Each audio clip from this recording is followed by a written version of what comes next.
हरि ओम्। नमः सर्वेभ्यः।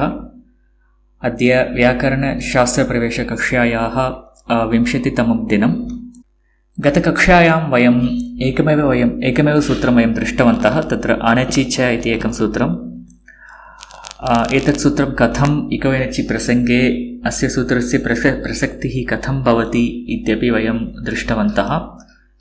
एकवारं तत्र स्थूलतया एकवारं तस्य पुनर्स्मरणं कृत्वा अग्रे चरामः। तत्र इको एनचि इत्यत्र इकः स्थाने यणादेशः भवति अचि परे इति तत्र तस्य सूत्रस्य अर्थः। तत्र इक् स्थाने एण् वर्णः भवति यदा इक् वर्णः अच् वर्णात् पूर्वं भवति तदा। पुनः तत्र इकाचयोः मध्ये पुनः यदा संहिता भवति तदानीमेव यणादेशः भवति इत्यपि वयं ज्ञातवन्तः। तत्र उदाहरणं दध्यत्र नद्योपरि मध्विति वध्वादेशः पितृच्छा रस्य लाकृतिः एवम् उदाहरणानि वयं दृष्टवन्तः। पुनः तत्र एतावता तत्र इकोयनचेः पाठः समाप्तः। पुनः ततः आरभ्य इतोपि एकं सूत्रं वयं पठितवन्तः। तत् सूत्रम् अनचि च इति। तत्र पुनः अनचि च इति इत्यत्र अर्थः अनचि न अच् इत्युक्ते अच् परवर्णः अच् वर्णः न भवेत् इति अर्थः अनचि। पुनः यरः इत्यनेन पुनः अनुवृत्तिः भवति। अत्र यरः इति षष्ठी विभक्त्या अस्ति इति कारणेन तत् स्थानी भवति। यर्वर्णः स्थानी भवति। अत्र हकारं विहाय सर्वे हल् वर्णाः तत्र गृह्यन्ते। पुनः अचः इति पञ्चमी ततः ज्ञायते। अच् वर्णात् परं विद्यमानस्य यर्वर्णस्य द्वित्वं भवति इति अस्य सूत्रस्य अर्थः। तत्र पुनः यर्वर्णः अच् वर्णात् पूर्वं न भवेत् इति तत्र आशयः। अत्र वा इत्यनेन विकल्पेन अयं नियमः प्रवर्तते। अतः एतादृशं द्वित्वं यत्र यत्र भवति तत्सर्वं वैकल्पिकम् इति ज्ञातव्यम्। तत्र अच् वर्णः प्लस् यर्वर्णः प्लस् अनच् वर्णः यदा भवति तदानीं यर् स्थाने यरः द्वित्वं भवति इति अस्य सूत्रस्य अर्थः। तद्वदेव अत्र उदाहरणानि वयं दृष्टवन्तः। कृष्णः इत्यत्र ऋकारः षकारः नकारः। तत्र षकारः यर्वर्णः तस्मात् परम् अणच् वर्णः तस्मात् पूर्वम् अच् वर्णः। अतः षकारस्य द्वित्वं भवति। एवं कृष्णः एवं रूपं कृष्णः एवम् अपरं रूपं। यतः अत्र इदं द्वित्वं तु वैकल्पिकम् अस्ति। पुनः अत्र पश्यामश्चेत् तत्र षकारद्वयं भवति। षकारात् परम् अनच् वर्णः पुनः षकारात् पूर्वम् अच् वर्णः। अत्रापि अस्य सूत्रस्य प्रसक्तिः भवितुम् अर्हति। अतः षकारत्रयं भवेत् इति वयं चिन्तयामः। परन्तु तादृशं न भवति यतः लक्ष्यलक्षणं सकृदेव प्रवर्तते इति वयं दृष्टवन्तः। अतः एकत्र एव युगपत् क्रमशः युगपत् तत्र एकमेव कार्यं पुनः पुनः तत्र न क्रियते, न करणीयम् इत्येव तत्र आशयः। यत्र यत्र आवश्यकं तत्र कर्तुं शक्यते तद्भिन्नं। परन्तु अत्र तद् नावश्यकं। किमर्थमिति चेत् तत्र लक्ष्यलक्षणं सकृदेव प्रवर्तते इत्यनया परिभाषया तादृशकार्यं निषिध्यते इति ज्ञातव्यम्। एतत् किमर्थम् अत्र इकोयनचि प्रसङ्गे भवति इति पृच्छामश्चेत् तत्र शुद्ध्युपासयः इत्यत्र सुधि प्लस् उपासयः इकोयनचि इत्यनेन शुद्ध्युपासयः इति रूपं भवति। तत्र धकार यकारयोः संयोगः। तत्र अनचि च इत्यस्य प्रसक्तिः भवति। अतः धकारस्य द्वित्वं भवितुम् अर्हति। अतः अनेन सूत्रेण विकल्पेन धकारस्य द्वित्वं भवति। अतः शुद्ध्युपासयः एवं रूपद्वयं तत्र भवितुम् अर्हति इति वयं दृष्टवन्तः। अतः अत्र द्वित्वं किमर्थं भवति इति चेत् तत्र इकोयनचि इत्यनेन तत्र द्वित्वस्य प्रसङ्गः भवति इति कारणेन अनचि च इत्यस्य पाठः अत्र अस्मिन् क्रमे अस्माभिः क्रियते। अस्तु, इदानीम् एतावत् पर्यन्तं वयं दृष्टवन्तः। पुनः तत्र अपरमपि उदाहरणं तत्र दध्यत्र इत्यत्रापि दकारद्वयं भवति अनचिच इत्यनेन, एतदपि वयं दृष्टवन्तः। अस्तु, एतावता अत्र पुनःस्मरणं समाप्तम्। अग्रे वयं इतोपि एकं सूत्रं वयं पठिष्यामः। अत्र क्रमः कथं भवति लघुसिद्धान्तकौमुद्याम् इति चेत्, तत्र इकोनिचि इति प्रथमं सूत्रं भवति, विधिसूत्रं। तत्र यणादेश सन्धिं पाठयति तत् सूत्रं। तत्र तस्मात् परं यदि इकोनिचि कार्यं कृत्वा ततः परं किमपि कार्यं न भवति इति चिन्तयितुं न शक्नुमः। यतः तत्र इकोनिचि इति एकं कार्यं, तत्र यणादेशः भवति, ततः परमपि कानिचन कार्याणि शास्त्रे भवन्ति। तानि एव कार्याणि वयं क्रमशः पठन्तः गच्छामः। अत्र येषां कार्याणां तत्र प्रसङ्गः भवितुम् अर्हति तेषामेव अध्ययनम् अत्र क्रमेण क्रियते। तत्र तस्मिन् क्रमे प्रथमं सूत्रम् अनचिच इति। तथैव तत्र कानिचन अन्यानि सूत्राणि अपि सन्ति, तानि अपि एकवारं दृष्ट्वा इकोनिचि पाठः तत्र समाप्यते। तत्र अनचिच इत्यस्मात् परम् एकं सूत्रं वर्तते, तत् सूत्रं झलां झष् झषि इति सूत्रम्। अस्तु, अत्र पदत्रयं वर्तते, झलां झष् झषि इति। पुनः तत्र अनुवृत्तिः पूर्वत्रासिद्धम् इति अधिकारः, तस्मिन् अधिकारे विद्यमानं सूत्रमिदं। पुनः संहितायाम् इत्यपि अधिकारः वर्तते, पुनः तस्मिन्नपि अधिकारे विद्यमानं सूत्रम्। अतः एतदेकम् उदाहरणं यत्र अधिकारद्वयम् अथवा एकाधिक नो चेत् अनेक अधिकाराः एकस्य सूत्रस्य भवितुम् अर्हन्ति इति ज्ञापयितुम् एतत् सूत्रम् उदाहरणं भवति। अत्र प्रायशः बहूनां भ्रमः स्यात् यत् एकस्य सूत्रस्य एकमेव अधिकारः स्यात् इति, परन्तु तथा नास्ति। एकस्य सूत्रस्य अनेके अधिकाराः अपि भवितुम् अर्हन्ति। तत्र एकम् उदाहरणम् एतत्। अत्र झलां झष् झषि इत्यत्र पूर्वत्रासिद्धम् इति एकम् अधिकारः तत्र प्रवर्तते। पुनः संहितायाम् इत्यपि एकः अधिकारः तत्र प्रवर्तते इति ज्ञातव्यम्। अत्र संहितायाम् इति अधिकारः, तत्र अधिकारत्रयम् अस्ति इति वयं दृष्टवन्तः। तत्र षष्ठाध्याये एव संहितायाम् इति अधिकारद्वयं, पुनः अष्टमाध्यायस्य चतुर्थपादे पुनः एकः अधिकारः तत्र वर्तते इति वयं ज्ञातवन्तः। अत्र संहितायाम्, अत्र इकोनिचि इत्यत्र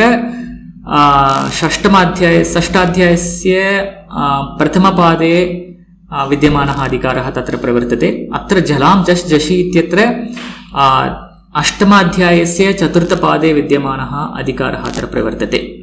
अतः उभयत्रापि अर्थः समानः, परन्तु अधिकारसूत्रं भिन्नं, तत् किञ्चित् स्मरामः। तद्वदेव पूर्वत्रासिद्धम् इति तस्मिन् विषये विस्तरेण चर्चा अग्रे वयं करिष्यामः। अतः अत्र इदानीं पूर्वत्रासिद्धं तस्य अर्थः कः इति वयं ज्ञातुं वयं प्रयत्नं न करिष्यामः। इदानीं संहितायाम् इति एकमेव तत्र अस्ति इति वयं चिन्तयामः। अतः संहितायाम् इत्यत्र संहितायाः विषये इति अर्थः तत्र प्रवर्तते। अस्तु, इदानीं तत्र झलां झष् झषि एवं पदत्रयं तत्र वर्तते। झलां षष्ठी बहुवचनं, झष् इति प्रथमा एकवचनं, झषि इति सप्तमी एकवचनम्। अत्र षष्ठी इति कारणेन झलां अत्र अनिर्धारितषष्ठी अस्ति इति कारणेन षष्ठीस्थाने योगा इत्यनेन झल् इति, तत्र झल् झष् झष् अत्र त्रयः प्रत्याहाराः सन्ति। अतः झल् इति प्रत्याहारः स्थानिनं बोधयति इति स्वीकर्तुं शक्यते। अतः झल् वर्णः स्थानी भवति, यतः झलाम् इति षष्ठीविभक्त्या अस्ति इति कारणेन तत्र झल् इति स्थानी भवति। पुनः झष् इति प्रथमा एकवचनं, सामान्यतया सन्धिकार्यं प्रथमया विभक्त्या भवति। अत्र झष् इति आदेशः, अतः झष् आदेशः भवति इति तत्र अर्थः। पुनः झष् इत्यत्र सप्तमी बहु एकवचनम्। अत्र सप्तम्या यद् निर्दिश्यते तत्तु परनिमित्तं भवति इति वयं जानीमः। अतः झषि इत्यनेन झष् वर्णे परे एवं तत्र परनिमित्तं तत्र सूच्यते। अतः कः अर्थः? झल् इति स्थानी भवति, झष् इति परनिमित्तं भवति, प्लस् झष् इति आदेशः भवति। कः अर्थः? झल् स्थाने झष् वा आदेशः भवति यदा झल् वर्णः झष् वर्णात् पूर्वं भवति। एवम् अर्थः। यत्र झल् वर्णः प्लस् झष् वर्णः उभयोः संहिता यत्र भवति तत्र झल् वर्णस्य स्थाने झष् आदेशः भवति इति सूत्रस्य अर्थः। इदानीं झल् इति प्रत्याहारः। तत्र प्रत्याहारे के वर्णाः भवन्ति इति एकवारं पश्यामः।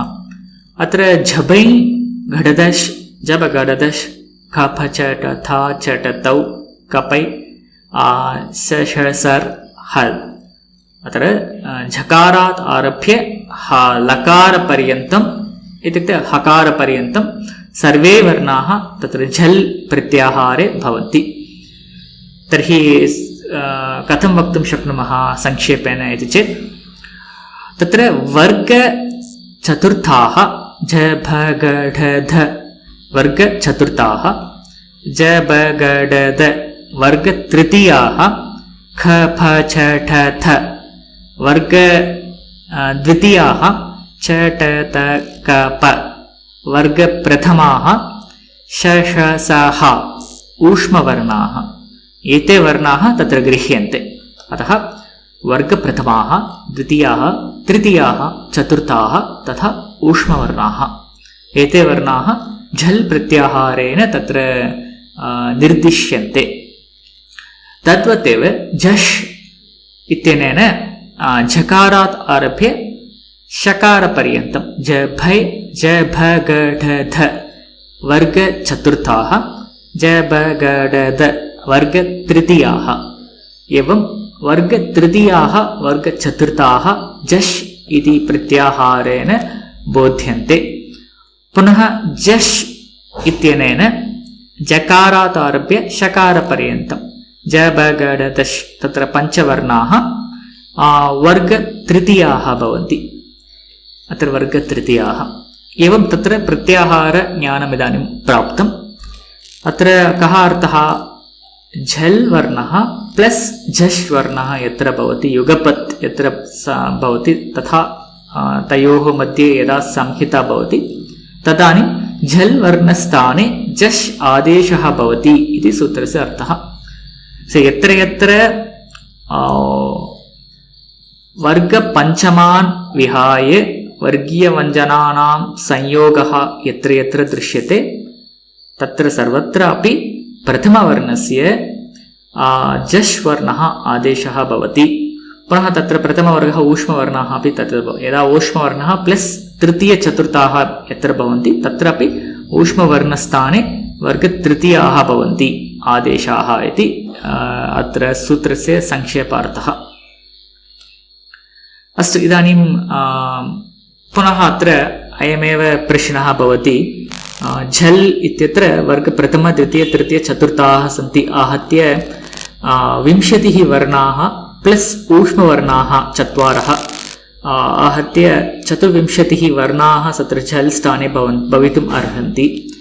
कस्य झलः स्थाने कः झष् वर्णः आदेशः भवति इति पृच्छामश्चेत् तत्र पुनः स्थाने अन्तरतमः इति सूत्रं दृष्टवन्तः, परिभाषासूत्रम्। अत्र स्थानेन अतितुल्यत्वं ययोः वर्णयोः भवति तर्हि सः एव वर्णः तत्र आदेशः भवितुम् अर्हति इति दृष्टवन्तः। तत्र तद्वत् पश्यामश्चेत् तत्र हकार ककार खकार गकार घकार एतेषां स्थानं समानं कण्ठः। अत्र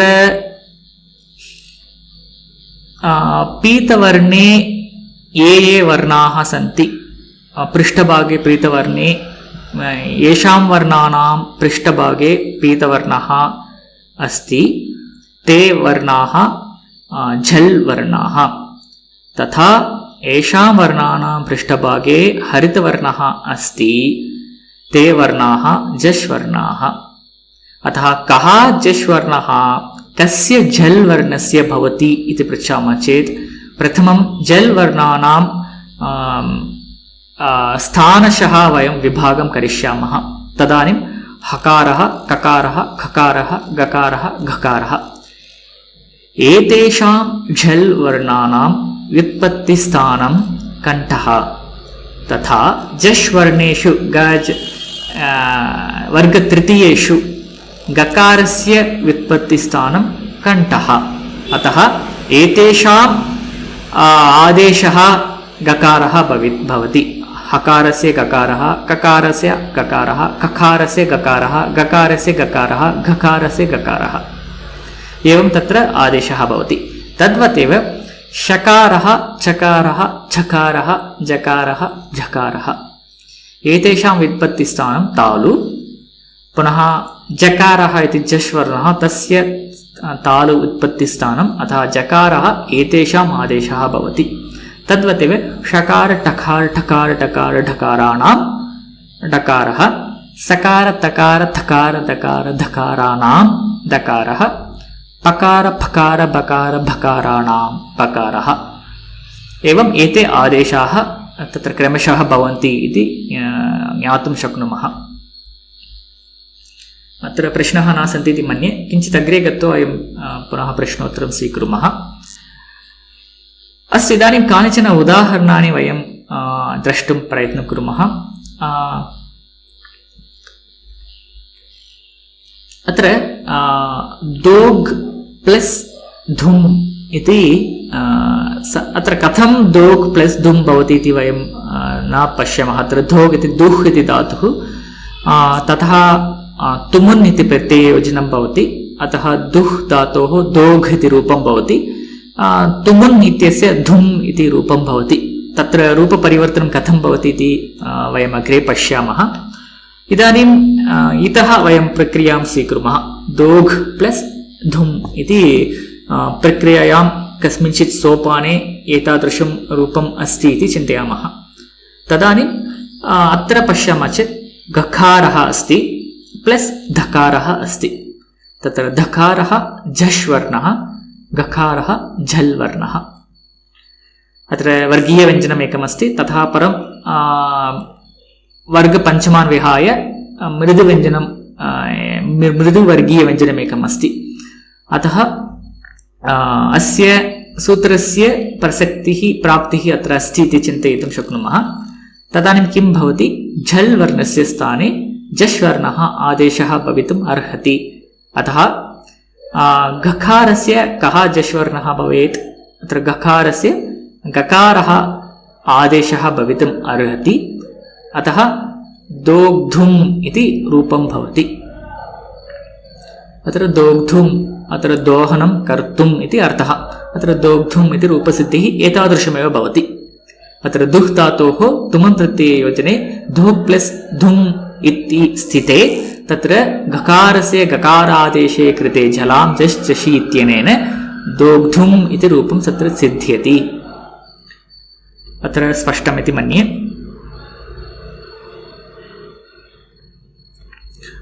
तद्वतेव अग्रे पश्यामश्चेत् बोध् प्लस् धृ इति पुनः अन्यस्यां कस्यांश्चित् प्रक्रियायां मध्ये विद्यमानं कस्यचित् सोपानस्य किञ्चित् रूपम् एतत् बोध् प्लस् धृ इति रूपम्। अत्र बुद्ध् इति धातुः, तत्र त्रिच् इति प्रत्ययः, तत्र बोध् इति रूपपरिवर्तनं भवति बुद्ध् धातोः, पुनः त्रिच् प्रत्ययस्य धृ इति रूपसिद्धिः भवति। ततः परम् अत्र पश्यामः चेत् तत्र धकारद्वयं भवति। तत्र प्रथमः धकारः झल् वर्णः, द्वितीयः धकारः झष् वर्णः। अतः प्रथमस्य झषादेशः भवति, अतः धकारस्य कः आदेशः भवति इति अत्र पश्यामः चेत् तत्र धकारस्य दकारादेशः भवति, अतः बोद्धृ इति रूपं भवति। अतः अत्र बोद्धा बोद्धारौ बोद्धारः इति रूपसिद्धिः भवति। यथा कर्ता कर्तारौ कर्तारः तथा बोद्धा बोद्धारः बोद्धारौ बोद्धारः एवं रूपाणि भवन्ति। अत्र बोद्धृ इत्युक्ते यः पठति, यः अध्ययनं करोति, यः जानाति सः बोद्धा इति उच्यते। अस्तु, बोद्धृ इति रूपसिद्धिः तादृशमेव भवति। तत्र दकारस्य जष्टु आदेशः भवति, अतः दकारादेशः भवति, अतः बोद्धृ इति रूपम्। इतोपि एकम् उदाहरणं पश्यामः। लभ् प्लस् ध इति रूपं। तत्र पुनः लभ् इति धातुः ता इति प्रत्ययः। तत्र उदाहरणं पुस्तकं पठितं, पठितं तत्र पट् प्लस् ता प्रत्ययः अस्ति, तद्वदेव ता प्रत्ययः भवति। तत्र ता प्रत्ययस्य धकारादेशः कथञ्चित् भवति, इदानीं वयं न वदामः, परन्तु तत्र लब् प्लस् धा इति कस्मिंश्चित् सोपाने विद्यमानम् एकं रूपम् एतत्। तत्र लब् इत्यत्र भकारः प्लस् धकारः, पुनः भकारस्य स्थाने जश् वर्णः, तद् बकारः भवति, अतः लब्धः इति रूपम्। एतत् सरलम् अस्ति इति मन्ये। अस्तु, धन्यवादः। वयम् अग्रिमकक्षायां मिलिष्यामः।